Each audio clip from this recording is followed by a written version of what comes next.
Berikut ini 40 murid Syekhona Kholil Bangkalan yang mudah dikenal. 1. Kiai Haji Hashim Asy'ari. Beliau adalah pendiri dan pengasuh Pondok Pesantren Tebu Ireng, Jombang. Pesantren ini memiliki keahlian kajian ilmu hadis, khususnya hadis Bukhari. Di kalangan para santri mendapat panggilan kehormatan Hadratus Syaikh atau Guru Mulia. Pendiri dan pemimpin pertama organisasi Islam Nahdlatul Ulama. Berdasarkan keputusan Presiden nomor 29/1964, beliau diakui sebagai pahlawan kemerdekaan nasional. Putranya bernama Wahid Hashim sebagai salah seorang tokoh yang merumuskan naskah pembukaan UUD 1945, sebagai Menteri Negara, Menteri Agama, juga pahlawan nasional. Salah satu cucunya, Abdurrahman Wahid menjadi Presiden RI keempat. 2. Kiai Haji Raden Asad Syamsul Arifin. Beliau adalah pengasuh Pondok Pesantren Salafiyah Syafi'iyah, Asem Bagus, Situbondo.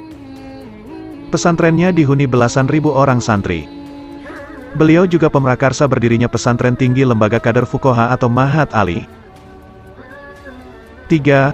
Kiai Haji Abdul Wahab Hasbuwoh. Beliau adalah penerus dan pengasuh Pondok Pesantren Tambak Beras Jombang. Tokoh utama terbentuknya NU.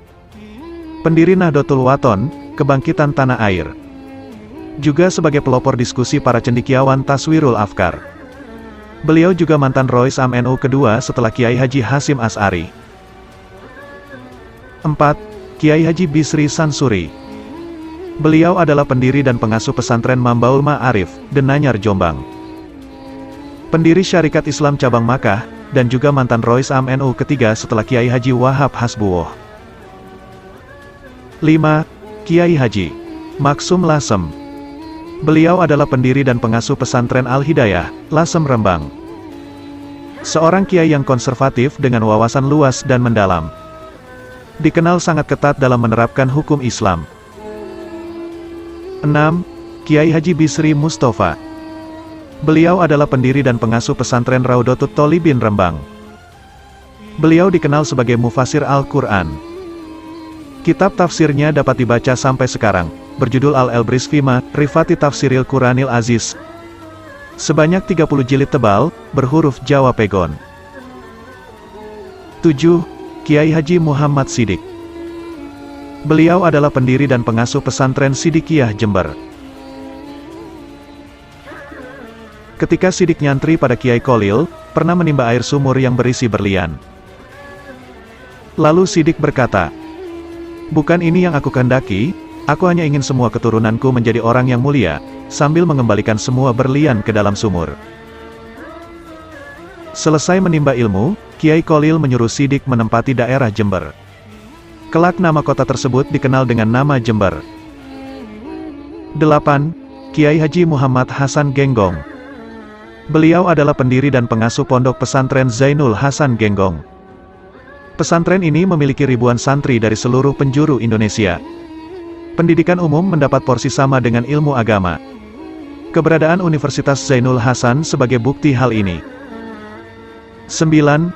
Kiai Haji Zaini Mun, Im. Beliau adalah pendiri dan pengasuh pesantren Nurul Jadid Paiton. Pesantren ini juga tergolong besar, memiliki ribuan santri dan sebuah universitas yang cukup megah. Pendidikan Mar'atus Sholihah cukup mendapat perhatian di pesantren ini. 10. Kiai Haji Abduwoh Mubarok. Beliau adalah pendiri dan pengasuh Pondok Pesantren Suryalaya Tasikmalaya. Pesantren Suryalaya kini dikenal juga menampung pengobatan penderita narkoba. Putranya bernama Kiai Haji Sohibul Wafa Tajul Arifin dikenal dengan sebutan Aba Anom, sebagai mursyid Qadiriyah wan Naqsyabandiyah tersepuh di Indonesia saat ini. 11. Kiai Haji Asy'ari. Beliau adalah pendiri dan pengasuh Pondok Pesantren Darut Tholabah, Wonosari, Bondowoso. Gambaran seorang kiai yang sangat dekat dengan rakyat. Sering silaturahmi kepada orang awam tanpa harus diundang. 12. Kiai Haji Abi Sujak. Beliau adalah pendiri dan pengasuh pesantren Aste Tinggi, Kebun Agung, Sumeneb. Letak pesantren ini berada di tempat yang sangat tinggi dan indah sekali. Suasana salaf masih dipertahankan sampai sekarang. 13. Kiai Haji Abdul Aziz Ali Wafa. Beliau adalah pendiri dan pengasuh pesantren Bustanul Ulum, Tempurejo, Jember. Pesantren ini mempunyai ciri khas yang tersendiri, yaitu keahliannya tentang ilmu nahwu dan shorof. 14. Kiai Haji Raden Syamsul Arifin. Beliau adalah pendiri dan pengasuh pesantren Salafiyah Syafi'iyah, Asembagus Situbondo. Kiai Syamsul seorang yang sangat zuhud terhadap dunia. 15. Kiai Haji Maskur. Beliau banyak berkiprah di bidang politik dan kenegaraan, pernah menjadi Panglima Sabilillah, Ketua Umum PBNU, Menteri Agama.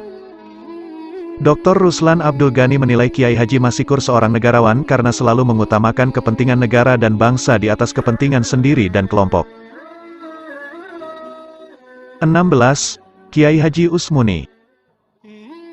Beliau adalah pendiri dan pengasuh Pondok Pesantren Al-Usmuni, Terate, Sumeneb.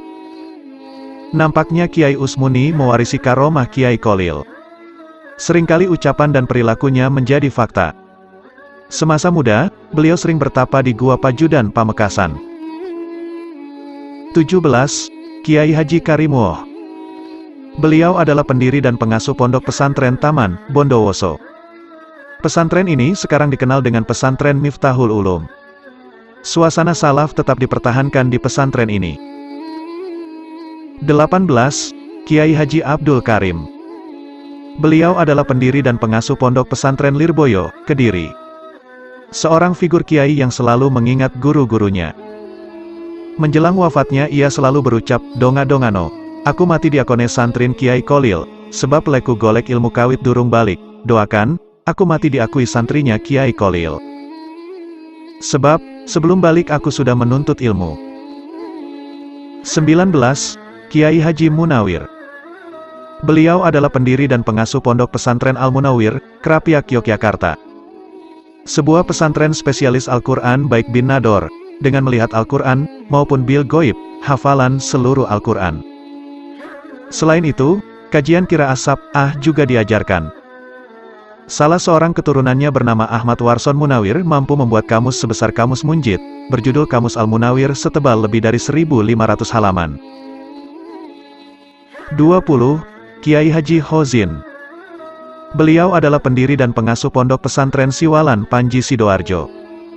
Beliau adalah seorang santri yang sangat tawaduk kepada siapa saja yang dianggap ulama. 21. Kiai Haji Nawawi bin Nur Hasan. Beliau adalah pengasuh Pondok Pesantren Sidogiri, Pasuruan. Pesantren ini sangat berwibawa. Selain karena prinsip salaf tetap dipegang teguh, juga sangat hati-hati dalam menerima sumbangan. Seringkali menolak sumbangan kalau patut diduga terdapat subhat. 22. Kiai Haji Abdullah Fakih bin Umar. Beliau adalah pendiri dan pengasuh Pondok Pesantren Cemoro, Merogo, Jampi. Hafiz Al-Quran dan banyak memiliki karomah. 23. Kiai Haji Yasin bin Rais. Beliau adalah pendiri dan pengasuh Pondok Pesantren Suniyah, Pasuruan. Karena ketekunannya beribadah, Kiai Kholil Bangkalan menjuluki malaikat dunia. 24. Kiai Haji Tolhah Rawi. Beliau adalah penerus Pondok Pesantren Sumur Nangka Mudung, yang dirintis ayahnya Kiai Haji Muhammad Rawi yang juga murid Syekhona Kholil. Tolhah Rawi adalah murid yang mendampingi detik-detik kematian sang guru. 25. Kiai Haji Abdul Fatah. Beliau adalah pendiri dan pengasuh Pondok Pesantren Al-Fatah, Tulungagung. Meskipun pesantren ini berada di tengah kota, suasana salaf masih kental. 26. Kiai Haji Ridwan bin Ahmad. Beliau berasal dari Sedayu, Gresik. Selain hafal Al-Quran, beliau juga seorang pakar tentang ilmu hisab. 27. Kiai Haji Ahmad Kusyairi. Beliau adalah penerus Pondok Pesantren Salafiyah, Pasuruan. Hafiz Al-Quran. Mewarisi ilmu laduni dari gurunya. Menguasai berbagai bahasa asing. Karena kealimannya, Kiai Kusyairi mengajarkan fikih sekaligus 4 madhab, yaitu madhab Hanafi, Maliki, Syafi'i dan Hanbali. 28. Kiai Haji Ramli Tamim. Penerus Pondok Pesantren Darul Ulum Peterongan, Jombang. Membangun sebuah perguruan tinggi megah bernama Universitas Darul Ulum, Undar. Dalam kitab Samrotul Fikriyah, Kiai Ramli sah sebagai mursyid Thariqah Qadiriyah wan Naqsyabandiyah. 29.